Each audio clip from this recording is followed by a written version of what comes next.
want to refer my earlier position that if Nigerians must get out of poverty, that it must be private sector driven. Number one thing that the government must do, why do we keep coming back to the government, is because government are the people that make the policy. So number one thing the government must do is creating an enabling environment. Policy, policy, policy. Consistency, consistency, consistency. For example, what is an enabling environment? I've talked about security. We are complaining that people are poor when foreigners cannot bring in their money to invest in this country because things are not secured.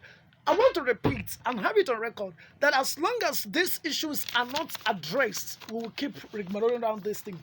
Number two, if we must lift Nigerians out of poverty, it must be community driven. Let's go down to the cooperative.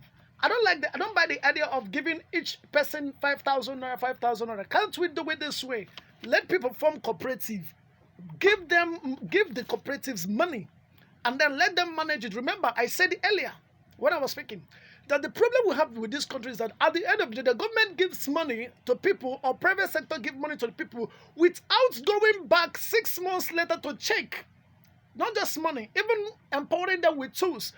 Without going back 6 months later to check if the people you empowered with tools, if they are still operating that business, if they are actually experiencing any challenges, if there is a way to help them. But what they do in Nigeria is you train people, give them money, and you put it on the social media, and that is it.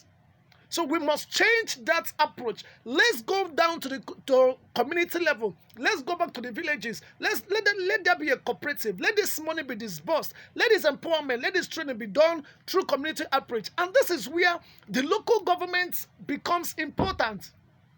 What is the function of the local government system in Nigeria? The local government ought to be the closest government to the people. Local government should be able to have data of the people in their local communities. But do we have a functional local government system in Nigeria? The answer is no. Traditional institutions should be, if they're integrated into this, they'll be able to play a better role because the traditional ruler knows their people. He can talk to them, he can address them, he can reach out to them. He knows the people by their families.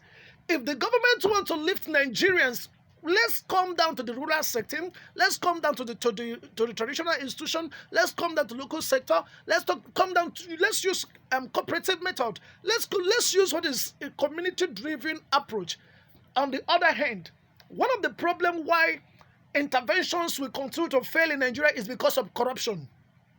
The people who are meant to disperse this money, just like NIS, the whole thing is shrouded in secrecy and opacity.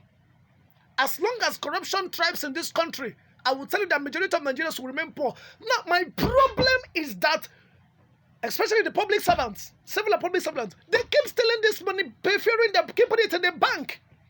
For example, TSA were made to understand that billions and trillions of money were recovered. The government knows what to do. What can they do? Why not grant amnesty to all these people that have stolen our money? Tell them if you have stolen money, any money you have stolen, okay, bring out. If you can invest it in Nigeria, if you can invest it in creating in establishing industry, if you can invest it in establishing factories, that government will not prosecute you. If the government can come up and take this bold step by granting amnesty to all the people that have looted our money, definitely this money will begin to circulate around.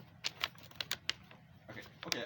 On our Facebook page, I have Madam Nusari saying that our politicians are the cause of high rate of poverty.